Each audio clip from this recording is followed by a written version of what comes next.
Hello student, next chapter शुरू करते हैं। इक्वालिटी देखने में बड़ा सिंपल सा वर्ड है, लेकिन इक्वालिटी को जैसे जैसे आप समझना शुरू करोगे तो ये बड़ा आपको जटिल सा वर्ड लगेगा। इक्वालिटी क्या है? इसका हिंदी में मीनिंग है समानता, और ये हरदम आपकी समाज में, घर में डिमांड रहती है कि मेरे साथ भी समान व्यवहार किया जाए। मेरे साथ है, इसको ये दे रही है, अपनी माँ से आप कहते हो, मुझे तुम दूसरा व्यवहार कर रहे हो, अच्छा व्यवहार नहीं कर रहे, मुझे इक्वल नहीं दे रहे। तो इक्वालिटी का मतलब क्या है? क्लास में अगर हम डिस्कस करते हैं तो आपके अलग अलग व्यू आते हैं। समान अधिकार देना, समान पैसे, समान रिसोर्सेज, समान अपॉर्चुनिटीज़ देना। तो क्या एग्जैक्ट इक्वालिटी संभव है? एग्जैक्ट इक्वालिटी का मतलब होता है कि क्या जो एक समान सारे संभव हैं, ऑल इक्वल हो सकते? आप ये कहोगे हाँ, सबके साथ समान व्यवहार करना चाहिए, गरीब अमीर जाति धर्म के आधार पर किसी तरह का भेदभाव नहीं होना चाहिए।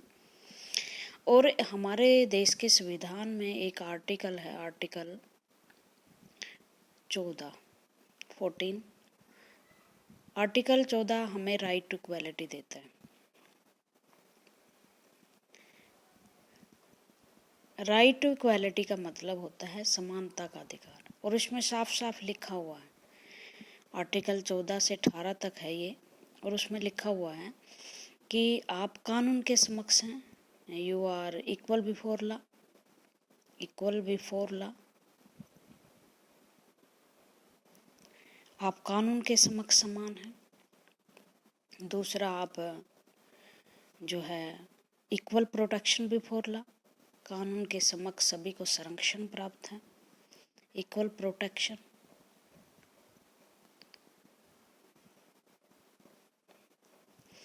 आर्टिकल 15 कहता है कि आपके साथ religion, language, colour, race, place of birth और जेंडर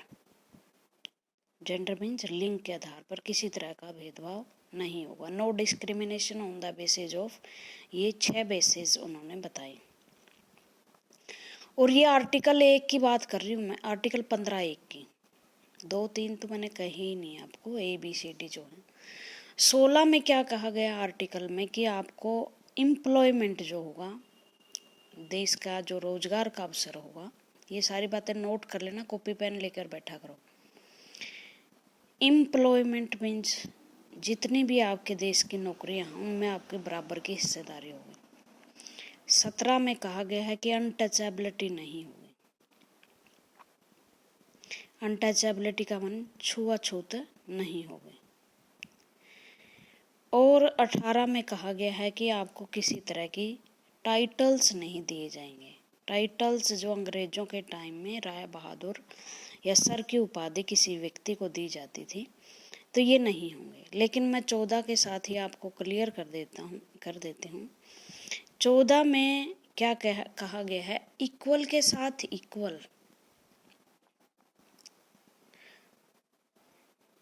और अनइक्वल टू अनइक्वल।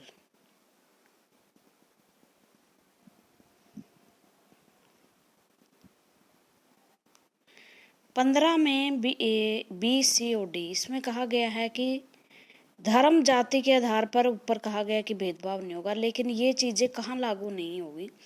अगर राज्य, स्टेट जो है वुमेन्स, चिल्ड्रन और बैकवर्ड के लिए,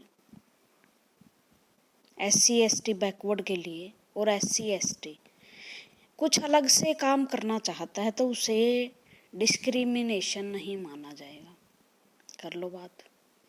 इसका मतलब अगर जब तक आप इक्वल हो, जब तक आप वुमेन, बच्चों, SC ST के कंपटीशन से दूर हो, इसका मतलब आप किस में समान हो? एक जर्नल का व्यक्ति जर्नल के साथ समान है, SC ST से अलग है। अगर रोजगार में एम्प्लॉयमेंट की सुविधा है। SC ST अगर कंपटीशन में है तो आपको समानता का अधिकार नहीं मिलेगा। आपको समानता का अधिकार जनरल टू जनरल मिलेगा। समझ में नहीं आई होगी बात। रिजर्वेशन है। कुछ हमारी नौकरियां जैसे 27% रिजर्वेशन बैकवर्ड के लिए, 13.5% है SC के लिए और 7.5% नौकरियां ST के लिए रिजर्व है। 100 सीटें निकली, 50% जो सीट है उस पर आप फॉर्म ही नहीं भर सकते। ये जो जर्नल के उन पर सिर्फ ये भर सकते हैं, और ये जो जर्नल की कैटेगरी की है 50, उन पर भी भर सकते हैं। इक्वालिटी कहाँ हुई फिर? एम्प्लॉयमेंट में इक्वालिटी तो तब होती ना जब 100 सीटों पर सारे समान रूप से फॉर्म भरते, कंपटीशन होता, जिसके ज़्यादा मार्क्स आते हैं उसको नौकरी मिल जाती, तब तो इक्वालिटी हम कहते हैं। लेकिन जब कुछ सीटें रिजर्व कर दी हैं कुछ लोगों के लिए, तो आप इक्वालिटी कहाँ है? तो इसका मतलब जो मैंने पहले लिखा था कि आप इक्वल में तो इक्वल हो, लेकिन आप अनइक्वल में इक्वल नहीं हो। फिर समझाती हूँ मैं थोड़ी सी बातें। मान लो एक आपके स्कूल में अपाहिज लड़का है, उसको ये मोटर गाड़ी मिली है अभी स्कूल की तरफ से, और ये बच्चा है और एक बच्चा सही है, 2 बच्चे ये हुए, ये सही है। तो अगर ये बच्चा कहे कि जी मोटर गाड़ी देकर आपने तो असमानता कर दी, सबको समान अधिकार था, अगर मतलब एक क्लास के मतलब मान लो 10th क्लास के बच्चों को ये अधिकार मिल रहा था, +1 क्लास के बच्चों को अधिकार मिलता, तो सबको देते, आपने इसको क्यों दिया? क्योंकि ये आपके इक्वल नहीं है। आपके इक्वल ये है, इसको नहीं मिले जो चल फिर सकता है। ये आपके अनइक्वल है, आप जैसा नहीं है। बात आ गई समझ में? इसलिए आपके साथ अलग से व्यवहार किया जाता है। आप इसके साथ इक्वालिटी की बात नहीं कर सकते। यहाँ हम किसी सभी को इक्वल नहीं रख सकते। दूसरी बात इक्वालिटी एक ये भी है, नीड के आधार पर। नीड किसको? मान लो यहाँ फुटबॉल मैच चल रहा है नीचे ग्राउंड पे, ओके, और यहाँ पर कुछ बच्चे छत पे बैठे खड़े हुए देख रहे हैं,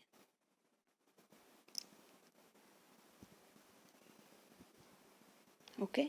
ये 3 टोकरियाँ रखी हुई हैं, ये टोकरियाँ हैं जिन पर चढ़ चढ़ कर बच्चे यहाँ से मैच देख रहे हैं। एक बच्चा लंबा है, इसको एक टोकरी की ज़रूरत है। एक बच्चे को यहाँ दिखाई दे रहा है, एक बच्चा बहुत छोटा है, इसको मैच नहीं देख रहा, ओके। तो ये क्या करेगा? ये एक टोकरी और लगा लेगा, क्योंकि एक टोकरी आ गई ना इसकी, इसने अपनी एक टोकरी और लगा ली, लेकिन इसका जो है मुंह फिर भी पहुंच नहीं रहा, ये देख नहीं पा रहा।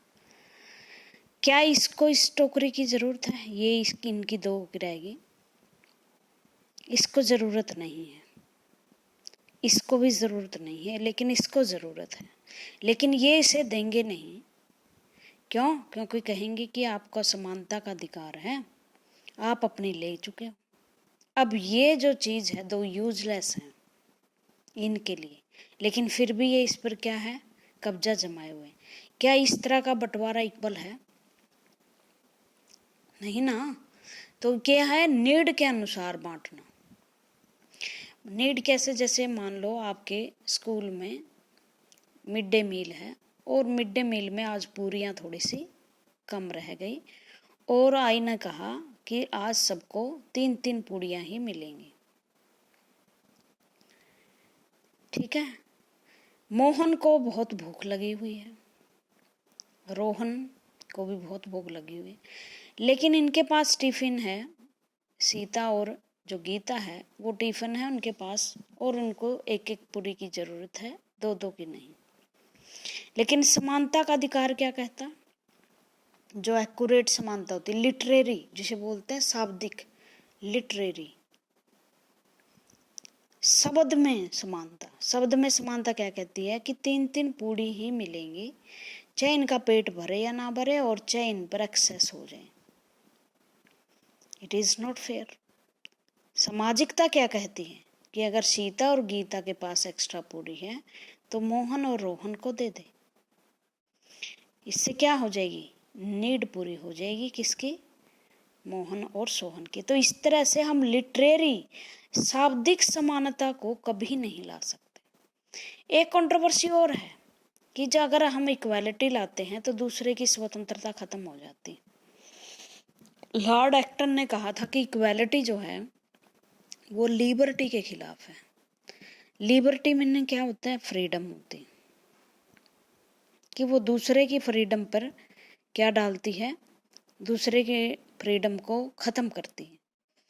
जैसे एससी और एसटी को इक्वल लाने के लिए जो 100 सीटों थी उस पर जनरल का भी अधिकार था, उनकी लिबर्टी थी कि वो इन 100 सीटों पर कंपटीशन कर सके, लेकिन ये 50 सीटें इनके लिए रिजर्व करके ये क्या है, इनकी लिबर्टी को ख़त्म किया गया। आगे बात समझ में। तो कई बार इक्वालिटी लाने के लिए समाज में, जैसे मार्क्सवादी है, वहाँ कहा जाता है कि आपके पास जो है एक ही मकान हो सकता है, दूसरा मकान नहीं हो सकता जब तक सारी पब्लिक इस योग्य नहीं होती कि सबके पास 2 हाउस हों। ये कौन सा तुक है भाई। हो सकता है इस हाउस में रहने वाला ऐसा आलसी व्यक्ति हो कि इस हाउस को भी वो गिरवी रख दे नशे पते करके, और इस हाउस में रहने वाला व्यक्ति इतना टैलेंटेड हो कि वो दिन रात मेहनत करके एक नहीं कई मकान खड़े कर सकता है। तो इसकी लिबर्टी पे तो प्रतिबंध लगा दिया ना। इसकी लिबर्टी तो इन जो ये आलसी और ड्रंकड़ व्यक्ति थे उनको इक्वल रखने के लिए क्या कर दिया, इनकी लिबर्टी पर हानि पहुंचा दी। इस तरह की वो तो इसी तरह बात होगी ना कि एक क्लास में जो है एक इंटेलिजेंट बच्चे ने मेहनत करके 100% ला दिए और दूसरे इतने निकम्मे हैं कि वो 33% भी नहीं लाए और उसके पास 20%, और ये कहा जाए कि नहीं इक्वालिटी है, और इक्वालिटी है तो दोनों के मिलाकर कितने हुए, 120 हुए, और दोनों में बांट दो 60-60% दे दो। ये किस तरह की इक्वालिटी है। इस तरह की इक्वालिटी कभी भी समाज में कायम नहीं हो सकती, क्योंकि हर व्यक्ति सामाजिक स्थिति प्रतिभा के अनुसार भिन्न भिन्न है और उसमें टैलेंट होता है कि वो अलग से कमा कर कुछ अलग से बना सके। इसलिए जो इक्वालिटी है वो कभी भी शाब्दिक नहीं हो सकती। शाब्दिक इक्वालिटी हम कभी भी नहीं ला सकते कि कह दिया कि सब इक्वल होने चाहिए, कोई गरीब या अमीर नहीं होना चाहिए। एक मैं छोटा सा एग्जांपल देती हूँ आपको। अंबानी नाम सुना होगा, जियो वाले जो हैं अंबानी, वो 2 भाई थे ना, धीरूभाई अंबानी, मुकेश अंबानी और अनिल अंबानी। आज मुकेश अंबानी जो है एशिया के टॉप जो रिच हैं लोग उनमें आते हैं। मेहनत सबके दोनों को बराबर मिली थी, दोनों को जायदाद मान लो 100 हजार करोड़ रुपए के फैक्ट्रियाँ मिली थी, लेकिन इस व्यक्ति ने अपनी बुद्धिमत्ता से और जो कमाई कि ये एशिया का टॉप व्यक्ति बन गया। और ये अनिल जो है ये आज अपने मकान तक गिरवी रखने की, इसकी कंपनियों को गिरवी रखने तक की नौबत आ गई है। क्यों? क्योंकि इसमें वो टैलेंट नहीं था, कोई तो कमी रही होगी। तो क्या इसकी जो बड़े वाला है मुकेश, इसकी सारी संपत्ति छीन कर दोनों भाइयों में दोबारा इक्वल कर दे? वो तो वही होगी ना, समाज में सब इक्वल होना चाहिए। नहीं, समाज में इस तरह की इक्वालिटी उन लोगों के लिए हानिकारक है जो व्यक्ति खुद से पैसा कमाते हैं, टैलेंटेड हैं। तो फिर किस तरह की इक्वालिटी होनी चाहिए? तो हम बात ही क्यों करते हैं इक्वालिटी की?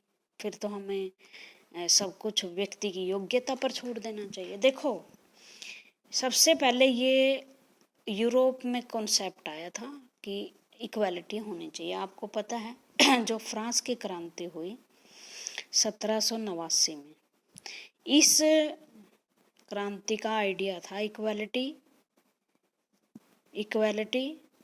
फ्रेटर्निटी भाईचारा और लिबर्टी, 3 शब्द थे। सारी बातें लिख लेना आप।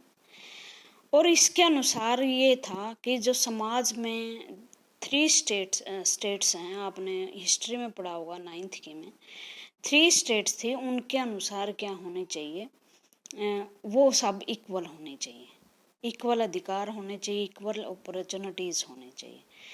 इस तरह की इक्वालिटी का मतलब होता है कि जो अब भेदभाव हो रहे हैं कि उनको टैक्स ज़्यादा करना पड़ रहा है, उनका शोषण ज़्यादा होता है, वो नहीं होना चाहिए। और 1-2 स्टेट्स में जो लोग बटे हुए हैं, 3 स्टेट्स के लोग सबसे नीचे आते हैं, फर्स्ट स्टेट के सबसे ऊपर आते हैं, इनको टैक्स भी पे नहीं करना पड़ता इनको। तो ये क्या है, कैसी समानता की मांग कर रहे थे ये? क्या ये कह रहे थे कि सारा धन इनको छीनकर इनका बराबर बना दिया जाना चाहिए? नहीं, वो मांग कर रहे थे कि जो अधिकार इनके पास है हमारे पास भी होना चाहिए। अगर हमारी आय 100 रुपये और हम पर 20 रुपये टैक्स लगता है और इनके आय 2000 है, तो इन पर कितना टैक्स लगना चाहिए?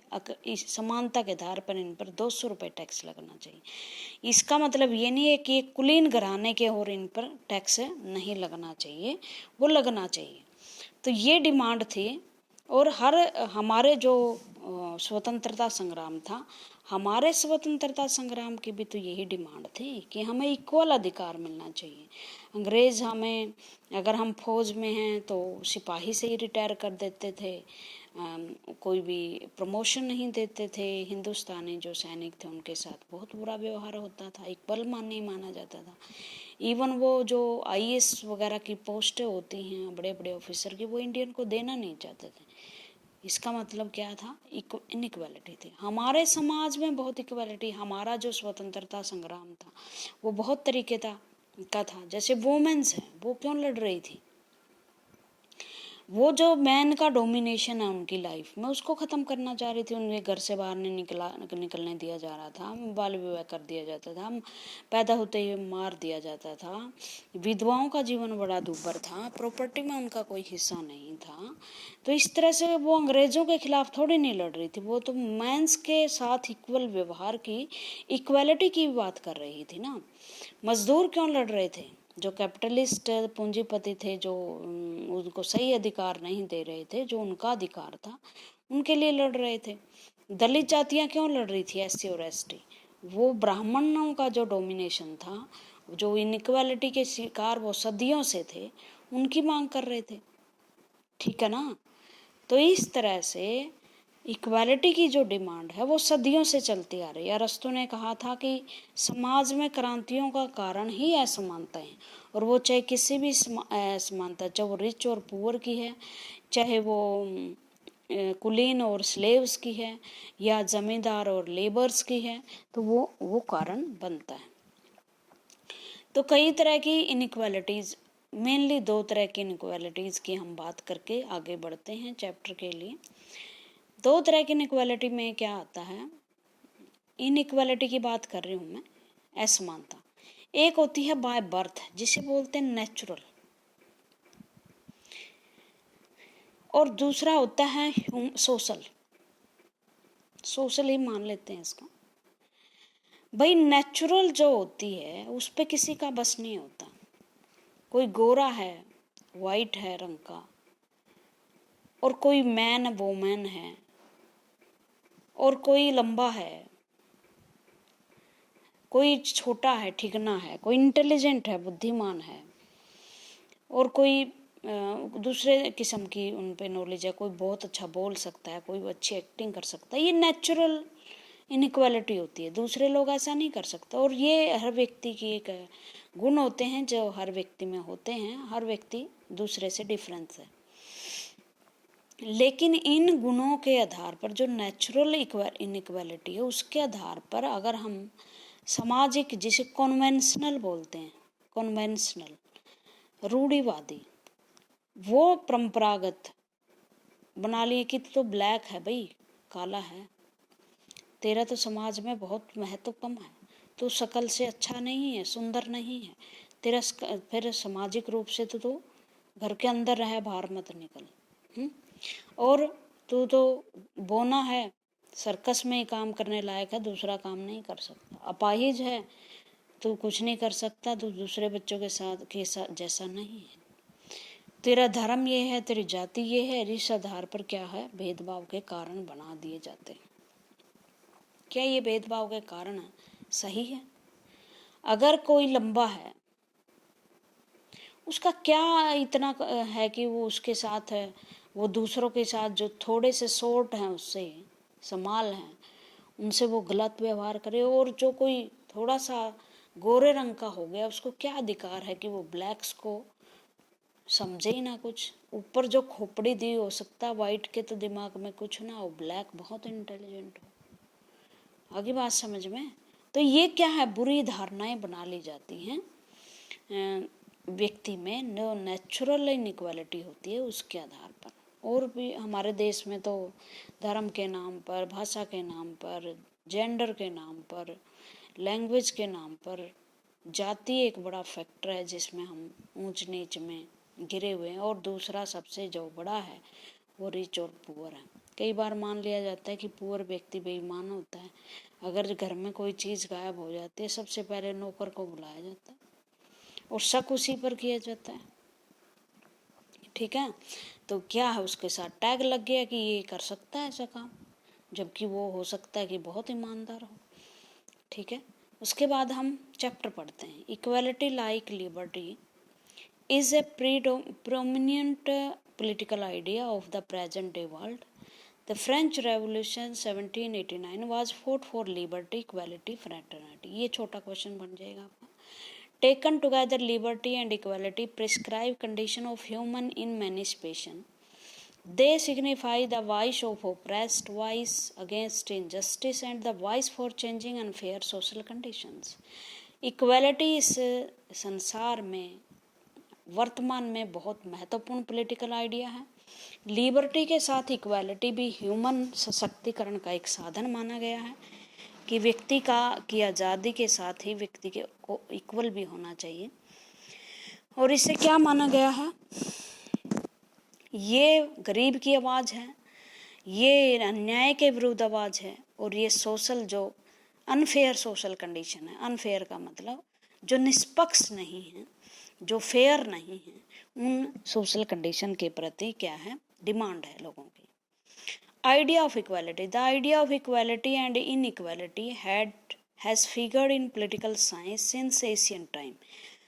लंबे समय से ही लोग जो है समानता की बात करते आ रहे हैं। अरिस्टोटल फॉर एग्जाम्पल, अरिस्टोटल मैं पढ़ा चुकी हूँ, ग्रीक थिंकर था, बहुत सारी किताबें इसने लिखी, पॉलिटिकल फादर था, पॉलिटिकल साइंस के फादर कहा जाता है।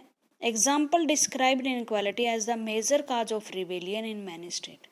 और उन्होंने 158 देशों का अध्ययन करके ये बताया था कि जो बहुत सारे कारणों में से एक कारण, जो सबसे बड़ा कारण है रेवोल्यूशन का, क्रांति का, भिन्न भिन्न स्टेटों में, वो रहा है इक्वालिटी का। इक्वालिटी एक कारण है जिसके कारण राज्यों में क्रांतियां होती हैं। The ancient concept of equality enlisted instead on recognition and preservation of existing inequality in society between rich and poor. The modern notion of equality, however, seek the corrections of prevailing inequality is so far as they can prove to be unjust according to the prevailing social consciousness. Asian time में जो inequality थी वो थी rich और poor के बीच में, लेकिन आज इनइक्वालिटी का मतलब बहुत व्यापक स्तर पर हो गया। और मैंने बता दिया कि इसके बहुत सारे व्यापक क्षेत्र हैं, भाषा के आधार पर, लैंग्वेज, नस्ल के आधार पर। जैसे आपने 10th में पढ़ा कि श्रीलंका में बौद्धों के खिलाफ, तमिलों के खिलाफ उन्हें इक्वल नहीं माना गया। स्लोवाकिया में ऐसा हुआ, हिटलर ने जूस को मारा। तो कितने सारे घटनाएं जो हैं हुई। हमारे देश में भी पार्टीशन हुआ, पाकिस्तान बना धर्म के नाम पर। Collect report on French revolution, glorious revolution, American war of independence and Indian nation liberation movement. Do you think this movement aimed for the establishment of equality? Collect report French revolution के बारे में और glorious revolution जो 16 से French revolution हुई थी France में 1789 में। ग्लोरियस रेवोल्यूशन ये हुई थी भाई राजाओं के खिलाफ, और इसमें सबसे महान क्रांति है ये विश्व की, क्योंकि इसमें ये 1688 में हुई थी। इसमें ब्रिटेन के राजा ने सारे अधिकार त्याग कर पार्लियामेंट को अधिकार दे दिए थे। ग्लोरियस रेवोल्यूशन इसे बोलते हैं, शानदार क्रांति। अमेरिकन वार ऑफ इंडिपेंडेंस, 1776 में अमेरिका ब्रिटेन से आज़ाद हुआ और 76 में, और उन्होंने अपना संविधान बनाया 1787 में। सबका एक ही मतलब था कि हमें इक्वलिटी चाहिए, और भारत में भी जैसे इंडिपेंडेंस लिबरेशन मूवमेंट था हमारा, स्वतंत्रता संग्राम जो है, वो भी अंग्रेजों से एक तरह की समानता की डिमांड ही कर रहा था। Equality does not means literary equality. इसका इक्वालिटी का मतलब नहीं होता कि लिटरेरी, मैंने ये आपको बताया कि बिल्कुल शाब्दिक हम इनइक्वालिटी हो ही नहीं सकते समाज में। जैसे इनइक्वालिटी लीड्स टू, इनइक्वालिटी मैंने असमानता, इक्वालिटी मैंने समानता, leads to resettlement only when it is unjust. Inequality का मतलब होता है सिर्फ वहाँ जहाँ अन्याय हो, लेकिन अगर इक्वलिटी स्थापित करते करते ही अन्याय हो जाए, जैसे पैसे छीन कर, एक कमाए हुए लोगों के पैसे छीन कर अगर सबको इक्वल बांट दे, वो भी तो अन्याय है ना, वो भी तो अन्याय है। उनके साथ अन्याय है जो जिन्होंने बड़ी मुश्किल से अपने धन कमाया है, विद्या कमाई है। तो इनइक्वालिटी का मतलब सिर्फ इतना है कि उससे अन्याय हो रहा हो। जैसे पहले गांव में क्या होता था, जो कुएं होते थे ना जनरल कास्ट के, उनसे पानी नहीं भरने दिया जाता था दूसरी जातियों को, तो वहां अन्याय हो रहा है, ठीक है ना। लेकिन एक आदमी ने बड़ी मुश्किल से अपने घर में कुछ पानी का अरेंजमेंट किया और समानता के आधार पर सारे छीनने आ जाए, तो उस व्यक्ति के साथ भी तो अन्याय हो जाएगा ना। तो एक बड़ी पतली लकीर है इक्वालिटी और इनइक्वालिटी के बीच में, जिसको समझना बहुत जरूरी है। हम कई बार इक्वालिटी स्थापित करते करते दूसरों के साथ अन्याय ना कर दें। Equality require a substantive reductions of inequality where they are thought to be unreasonable। और inequality का मतलब क्या है, बहुत सारी असमानताओं को खत्म करना जो तर्कसंगत है। जैसे मैन और वुमेन, एक घर में एक लड़का और लड़की है, गर्ल्स है, गर्ल्स को पढ़ने नहीं दिया जा रहा, लड़के को आप शहर में पढ़ने के लिए भेज रहे हो, तो ये तो गलत है ना, ये अनरीजनेबल है, इसका कोई तर्क ही नहीं है। और ये लड़कियों ने सदियों से सहन की है। ये कहा गया कि वेद नहीं पढ़ सकती कुछ जातियां, या वुमेन नहीं पढ़ सकती। क्यों भाई, वेद किताब ही तो है, ब्राह्मण ही क्यों पढ़े, उन्हें सबको है। ये अनरीजनेबल है। लेकिन रीजनेबल का मतलब होता है कि सही ढंग की इनइक्वालिटी, सही ढंग उसकी भी इनइक्वालिटी होती है, असमानताएं होती है। देयर इज नो लिटरल, शाब्दिक इनइक्वालिटी कभी नहीं हो सकती। इनफैक्ट इनइक्वालिटी इन सोसाइटी में भी रीजनेबल और रीजनेबल, अनरीजनेबल। इनइक्वालिटी रीजनेबल भी हो सकती है, अनरीजनेबल भी। जैसे रिजर्वेशन दी गई है, इसको रीजनेबल माना गया, लेकिन कई मामलों में ये भी अनरीजनेबल है। लेकिन संविधान में लिखा हुआ तो रीजनेबल ही है। अनरीजनेबल है according to the prevalent idea of social justice. और सामाजिक न्याय होना चाहिए, ये भी नहीं कि एक व्यक्ति को हम ऊपर उठाते उठाते दूसरों को हम नीचे ले आए। मान लो हमारे समाज में कुछ पढ़े लिखे अमीर लोग हैं, बड़ी मेहनत से वो ऊपर गए हैं, और यहाँ कुछ गरीब लोग हैं, तो इसका मतलब इक्वालिटी का मतलब इनको नीचे लाना नहीं है, इनके हक छीन कर, बल्कि इनको कुछ सुविधाएं देकर इनके बराबर लेके आना। बात है, समझ में आ गई। इस तरह की जो इक्वालिटी होगी वो तो होगी अनरीजनेबल, लेकिन इनको ऊपर उठाने की जो इक्वालिटी है वो क्या होगी, रीजनेबल। पतला सा धागा है बीच में बस, इक्वालिटी और इनइक्वालिटी के बीच में। ब्रिलियंट है। It was inequality in master slave society, जैसे दास और स्वामी की इनइक्वालिटी। फ्यूडल सोसाइटी में लैंडलॉर्ड्स और किसानों के बीच में की, और कैपिटलिज्म में मजदूरों और जो पूंजीपतियों के बीच में असमानता थी। The development of socialist perceptive specially Marxism point out that inequality was prejudicial to development of condition of human happiness. और इसीलिए मार्क्स ने इनइक्वालिटी को क्या कहा, ख़त्म करने की कोशिश की है। कहा है कि ये मनुष्य की हैप्पीनेस के लिए ज़रूरी है कि सब समाज में इक्वल हो। ज़रूरी नहीं कि मार्क्स ने दिया हुआ विचार सारे सबकी सोसाइटी पर सही ढंग से बैठे। वो क्योंकि कोई भी आइडिया देता है तो वो यूनिवर्सल नहीं हो सकता, कहीं वो सही हो सकता है, कहीं वो गलत हो सकता है। The idea of inequality does not mean that all material good incomes and education opportunities should be equal distributed among members in the society. Inequality का मतलब ये नहीं होता कि सभी मटेरियल गुड्स या इनकम आए या एजुकेशनल अपॉर्चुनिटी सबको इक्वली डिस्ट्रीब्यूट कर दें। मान लो एक मेडिकल कॉलेज में 50 सीटें हैं, ओके, ये 50 सीट किसको मिलेंगी? जो बच्चे इंटेलिजेंट है, जो पेपर क्लियर करके आए हैं ना। अब ये जो 40% ले बैठा वो कैसे कह सकता है कि मुझे भी वो मिलनी चाहिए? तो इनइक्वालिटी का मतलब ये होता है जो इक्वल हैं, जो 50 ऊपर वाले हैं उनके बीच में इक्वालिटी रखें। ये 50 जो ऊपर हैं इनके साथ कोई भेदभाव ना हो। उसके बाद है It rather means that men who differ in other physical and mental faculty, attitude and skills, talent and energy should be given adequate opportunities.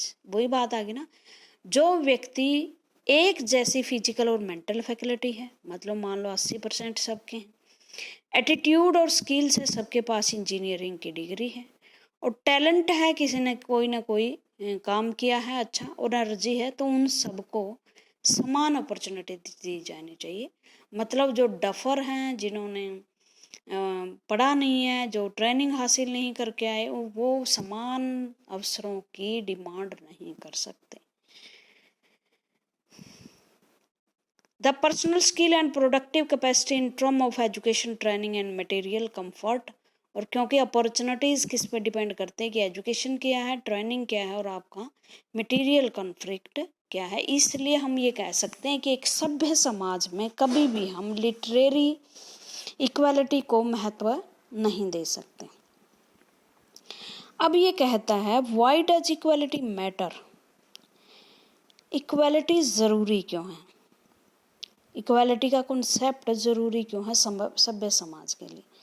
ये तो बड़ी पुरानी रिपोर्ट है ह्यूमन डेवलपमेंट की। अगर आप 2019 की ह्यूमन रिपोर्ट आई होगी नेट पे, आप वहाँ से डाटा इकट्ठे कर सकते हो, इस रिपोर्ट को मैच कर सकते हो। लेकिन फिर भी ये रिपोर्ट हमें ये बताएगी कि इनइक्वालिटी की ज़रूरत क्यों है। Equality is an important socio economic and political idea which has inspired people for countries. Equality एक ऐसा सोशियो इकोनॉमिक और पॉलिटिकल आइडियल है जो लोगों को क्या कहता है, इंस्पायर करता है। जैसे पॉलिटिकल आइडिया में हर व्यक्ति ये चाहेगा कि मुझे वोट का अधिकार मिले, मैं भी इलेक्शन लड़ सकूं। अगर आपने उदाहरण पढ़ा हो 10th में खलील का, जो बगदाद में रहता है, वहाँ की बगदाद में नहीं रहता वो, मध्य एशिया का कोई देश है, लेबनान का है वो लड़का। और उसमें क्या कहा गया है कि उसका प्रेसिडेंट, उस देश का प्रेसिडेंट किसी एक कम्युनिटी का हो सकता है, उसका प्रधानमंत्री कोई दूसरी कम्युनिटी का, शिया मुसलमान, सुन्नी मुसलमान और कैथोलिक, जो कैथोलिक क्रिश्चियंस हैं। इस तरह से पोस्ट बांट दी गई है। जो बच्चा राष्ट्रपति बनना चाहता है, अगर वो किसी विशेष कैटेगरी का, मान लो सुन्नी मुसलमान नहीं है, तो वो कभी भी प्रेसिडेंट नहीं बन सकता। इसलिए इक्वालिटी ज़रूरी है ना। मतलब धर्म भाषा के आधार पर इस तरह की रोक ना लगाई जाए, इसलिए इक्वालिटी ज़रूरी है। Equality philosophies all around the world proclaim man to be the creation of God. It is believed that all human beings are equal with no discrimination on the basis of, और भगवान ने बनाए हम तो किसी तरह का भेदभाव नहीं होना चाहिए, और वो भेदभाव ना कास्ट के आधार पर होना चाहिए, ना रंग के आधार पर, ना जेंडर के आधार पर, ना नस्ल के आधार पर, ना कोई रेस, ना धर्म, और ना ही नेशनैलिटी। इनके आधार पर किसी व्यक्ति के साथ कोई भेदभाव ना किया जाना चाहिए। The idea gave birth is two notions, first being the universality of human rights and second being the crime against humanity। और ये दो आइडिया लेकर आते हैं कि सभी को समान ह्यूमन राइट्स हैं। अगर व्यक्ति पैदा होते ही भी ह्यूमन राइट अपने साथ लेकर आता, बोलने का, पढ़ने का, लिखने का अधिकार, तो ह्यूमन राइट उसे दिए जाने चाहिए। और ह्यूमन राइट के एक में से एक राइट इक्वालिटी है, उसे इक्वल माना जाए, उसे किसी दूसरे से कम ना माना जाए। और ये अगर कम माना गया, उसके साथ भेदभाव किया गया, तो ये क्या है, ये ह्यूमैनिटी के लिए, मानवता के खिलाफ अपराध होगा। In modern times, struggle arose against all states which were inhuman and prompt inequality of income, status and wealth। और आजकल जो ये तो सब चीज़ें मिल गई हैं, अब धर्म नस्ल वाली इतनी बात नहीं रही है, अब वेल्थ की है। और वेल्थ में भी देखो, ये नॉर्थ है, नॉर्थ, और ये साउथ है विश्व का, ये दुनिया है। जो नॉर्थ के देश हैं वो बहुत ज़्यादा अमीर है, क्योंकि उन्होंने लंबे समय तक साउथ वालों का शोषण किया है। इम्पीरियलिज्म था वहाँ, जैसे भारत में ब्रिटिश का शासन था, इंडोनेशिया, मलेशिया, सब अफ्रीका पूरा गुलाम था। इन्होंने इनका खूब शोषण किया और सारी पूंजी यहाँ ले गई। टेक्नोलॉजी का भी जो है विकास यहाँ हुआ। जहाँ हमारे यहाँ लोग अब भी एजुकेशन के लिए, रोटी कपड़ा मकान के लिए तरस रहे हैं, वहाँ लोग लग्जरियस लाइफ जी रहे हैं। और यही वर्ल्ड लेवल पे है। तो क्या इस रिपोर्ट में क्या दिखाया गया है कि एक परिवार से शुरू होकर एक इनइक्वालिटी जो है सारे विश्व में है। और ये ह्यूमन डेवलपमेंट रिपोर्ट जो यही बताती है कि कितने लोगों के पास, कितने देशों, जो नॉर्थ के देश हैं उन वहाँ पॉपुलेशन बहुत कम है, और साउथ के देश में पॉपुलेशन इतनी है, लेकिन उसके बावजूद वहाँ इनकम बहुत कम है। जैसे 50% rich individual all over the world combined has bigger income as compare to poorest 40 crore. ये कहते हैं कि विश्व के 50 लोगों के पास इतनी वेल्थ है जितना कि विश्व के 40 करोड़ लोगों के पास। सिर्फ 50 व्यक्तियों के पास इतनी दौलत है, जहां विश्व के 40 करोड़ लोगों के पास इतना धन है। दूसरी बात, वर्ल्ड रिचेस्ट पॉपुलेशन, वर्ल्ड की जो सबसे रिच पॉपुलेशन है ना 10%, कंटेंट 54। और ये मैं बताऊं, ये 15 साल पुरानी रिपोर्ट है, आज ये बहुत बढ़ चुकी है। रिच और रिच होते जा रहे हैं, गरीब गरीब होते जा रहे हैं वर्ल्ड लेवल पे भी। वर्ल्ड की सिर्फ 10% लोगों के पास विश्व की 54% वेल्थ है, और 40% पूरेस्ट लोगों के पास सिर्फ विश्व की 5% वेल्थ है।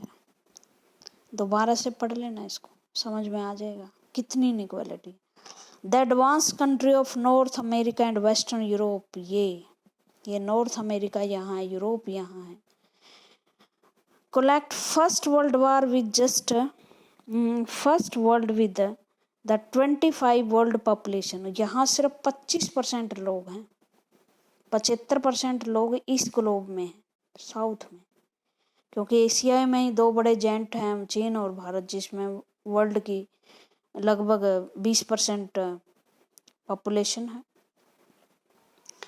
वो कहता है कि 25% पॉपुलेशन है, लेकिन 86% वर्ल्ड की इंडस्ट्रीज और एनर्जी रिसोर्सेज जो हैं, 80% वर्ल्ड एनर्जी यहीं इन देशों के पास है। मतलब बाकी लोग 20, ये जो लोग 75% हैं, ये 20% एनर्जी, बिजली, उस पर डिपेंड करते हैं। मतलब बहुत बड़ा गैप है भाई, ठीक है। और उसके बाद इन्होंने क्या कहा है, कुछ स्लाइड्स की गैप है और आंकड़े हैं, ये रहे।